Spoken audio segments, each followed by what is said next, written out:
नमस्कार नहीं welcome you all world affairs. मैं प्रशांत धवन। नाउ रिसेंटली आपने सुना होगा कि भारत ने ज्वाइन कर लिया है एक नया ट्रेड ब्लॉक IPEF के नाम से, और चाइना को इस ट्रेड ब्लॉक से बाहर रखा गया है। यहाँ पर आप देख पाओगे, इस पर आपको आर्टिकल दिख जाएगा कि बाइडन की economic talks include 13 countries and no China, और यूएस ने लॉन्च कर दिया है इंडो पैसिफिक ट्रेड ब्लॉक 13 देशों के साथ। इन 13 कंट्रीज में इंडिया भी शामिल है। नाउ ओवरऑल जो ये नया ट्रेड ब्लॉक बनाया गया है, इसको काफी आलोचना फेस करनी पड़ रही है, क्योंकि इस ट्रेड ब्लॉक में जो सब देश चाहते थे कि यूएस की मार्केट का एक्सेस, यूएस टैरिफ थोड़े से और कम कर देगा, ये सब यूएस ने प्रोवाइड किया नहीं है। और चाइना भी यहाँ पर आलोचना कर रहा है इस ग्रुप की कि एक्चुअली आसियान कंट्रीज ने भी प्रॉपरली इस ग्रुप का समर्थन किया नहीं है। तो इस वीडियो में हम डिस्कस करेंगे कि जो ये नया ट्रेड ब्लॉक बनाया गया है, जिसका इंडिया पार्ट बन चुका है, Indo Pacific economic framework for prosperity, ये करेगा क्या, इंडिया को यहाँ पर आने से क्या बेनिफिट मिलेगा, ताइवान को यहाँ पर इंक्लूड क्यों नहीं किया गया,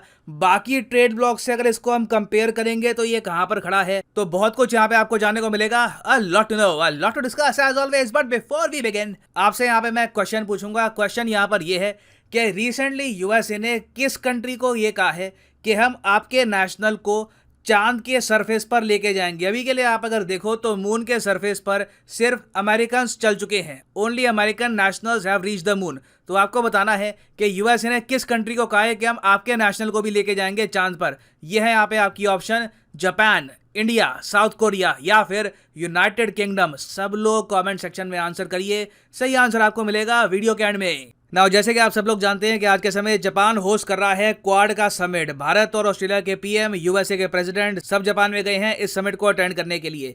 अब इस समिट में लोगों को उम्मीद यही थी कि बाइडन साहब कुछ बड़ी अनाउंसमेंट करेंगे, क्योंकि पिछले 1-1.5 साल से बाइडन लगातार एक बात बोल रहे थे कि मैं इंडो पैसिफिक इकोनॉमिक फ्रेमवर्क बनाऊंगा। मतलब कि ये है कि क्वाड को बेस रख के, क्वाड के इर्द गिर्द ना, ये एक ट्रेड पैक्ट सा बना देंगे, जिससे क्या होगा कि जो भी कंट्रीज इस पैक्ट में होंगी वो सप्लाई चेन के मामले में, ट्रेड के मामले में, डिजिटल इकोनॉमी के मामले में ऐसी इंटीग्रेट हो जाएगी कि चाइना इस इंटीग्रेशन को तोड़ नहीं पाएगा और चाइना बिल्कुल बाहर रखा जाएगा इस ग्रुप से। मगर बाइडन से लोगों को उम्मीद ये थी कि इस फ्रेमवर्क में ना यूएस कुछ यहाँ पर हम सबको देगा। अब यूएस क्या दे सकता है?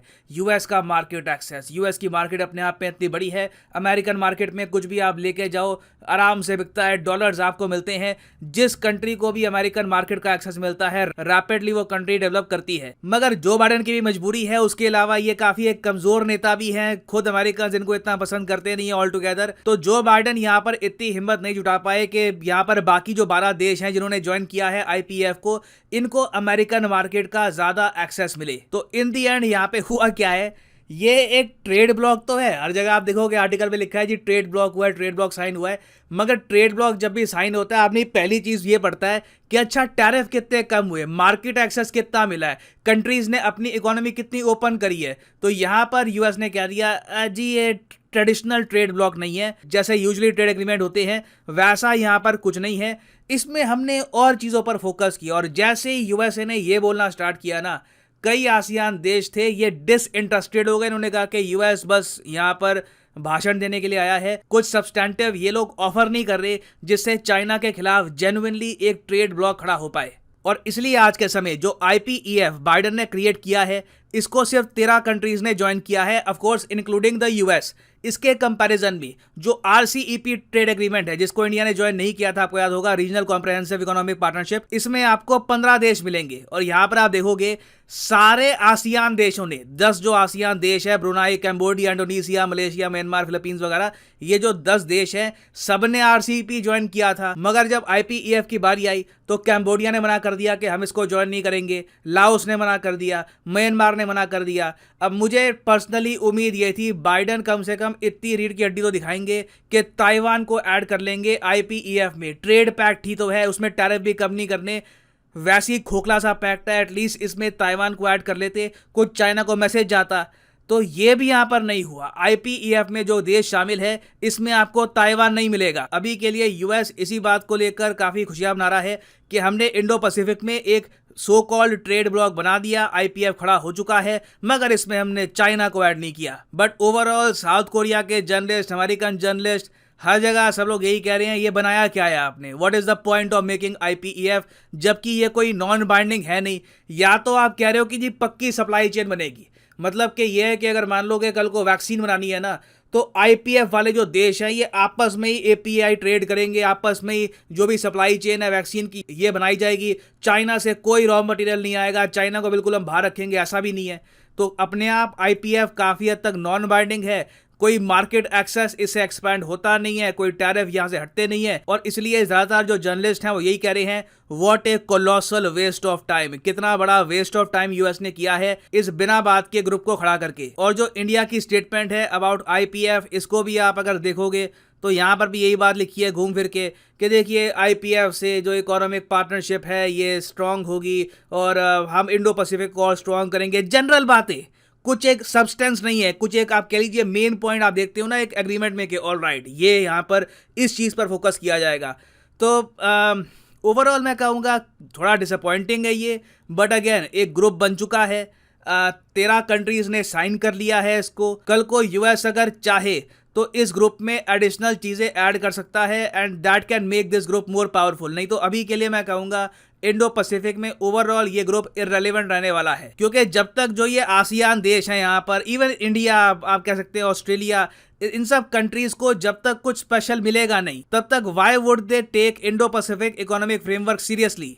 और यहाँ पे आप अगर मुझसे पूछें कि चाइना कैसे देख रहा है इस नए ट्रेड ब्लॉक को, तो चाइना भी यहाँ पर यही बात कह रहा है। यहाँ पे आप देख पाएंगे ग्लोबल टाइम्स का आर्टिकल है, चाइना ने यहाँ पर ये बात बोली है कि बाइडन ने कोशिश करी कि ये ग्रुप बनाएंगे जहां पर ये बिल्कुल चाइना को बाहर रखेंगे, मगर प्रॉब्लम ये है कि कई कंट्रीज इस ग्रुप को ज्वाइन कर नहीं रही। यहाँ पर आप देख पाओगे US attempts have been exposed last week, US ASEAN summit. इस समिट में बाइडन ने आईपीईएफ को आसियान कंट्रीज को बेचने की कोशिश करी, मगर आईपीएफ लैक्स ऑफ सब्सटेंस, ये हर कोई कहेगा, मतलब it lacks of substance. Usually मैं किसी ट्रेड बैट की इतनी आलोचना करता नहीं हूँ, कुछ ना कुछ पॉजिटिव बताता हूँ, मगर पहली बात तो यहाँ पर कुछ सब्सटेंस है नहीं। कुछ जो गाइडलाइंस बनाई गई हैं ट्रेड को लेकर, प्रोडक्ट के एक्सपोर्ट को लेकर, उसमें एक्सपोर्ट्स का स्टैंडर्ड इतना ऊपर कर दिया गया है कि कई डेवलपिंग कंट्रीज इंक्लूडिंग इंडिया, इनको ये सब सूट करेगा नहीं। तो ये एक जियो स्ट्रेटेजिक फ्रेमवर्क है और इसलिए कई कंट्रीज ने प्रॉपरली इसको सीरियसली लिया नहीं है। यहाँ पर आप देख पाओगे लिखा है, south east Asian countries lack of interest in it has proven that Asia Pacific, of course ये बार बार इंडो पैसिफिक को हर जगह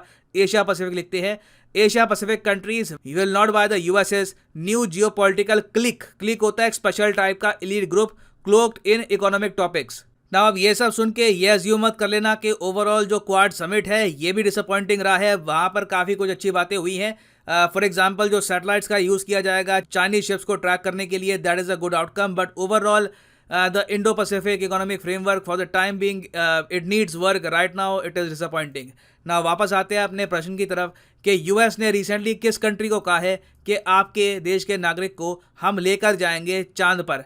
तो ये है यहाँ पे आपकी option, Japan, India, south Korea, UK. सही उत्तर यहाँ पे है option A is the right answer. Japan को यूएस ने कमिटमेंट कर दी है कि आपका एक एस्ट्रोनॉट हम लैंड करवाएंगे मून पर। यह ऑफ कोर्स किया जा रहा है चाइना को बीट करने के लिए। यूएस कोशिश करेगा कि चाइनीज एस्ट्रोनॉट से पहले जापान का एक एस्ट्रोनॉट मून के सरफेस पर पहुंच जाए। एंड फाइनली यहाँ पर मैं ये भी ऐड कर दूं कि आप अगर किसी भी एग्जाम की तैयारी कर रहे हैं, चाहे IIT, JEE, NEET, bank, SSC, UPSC, आप परचेज कर सकते हैं अनअकैडमी के क्वालिटी कोर्सेज। सिंपली जाओ कमेंट सेक्शन में, यहाँ पे आपको मिलेगा link. For example let's say आप प्रिपेयर कर रहे हैं फॉर यूपीएससी, क्लिक करिए यूपीएससी पर और यहाँ पे आप परचेज कर पाएंगे अनअकैडमी का यूनिक कोर्स जिसमें आपको हैवी सेविंग होती है अगर आप यूज करते हैं प्रोमो कोड PD10। मान लीजिए अगर आपके पास अभी है 1-2 साल का टाइम, आराम से आप 2024-25 में यूपीएससी का अटेम्प्ट देना चाहते हैं, तो जो 24 महीने का कोर्स है ये आप कर सकते हैं परचेज। मगर जो प्राइसेस यहाँ पर लिखे हैं ये पे करने की आवश्यकता नहीं है। सिंपली यहाँ पे अगर आप कोड यूज करते हो PD10 तो प्राइसेस गिरने यहाँ पर स्टार्ट हो जाएंगे। The prices will just start falling. So use the code PD10 and save money. So इसी नोट के साथ ये है वीडियो का अंत। Thank you for listening and as always God bless you all.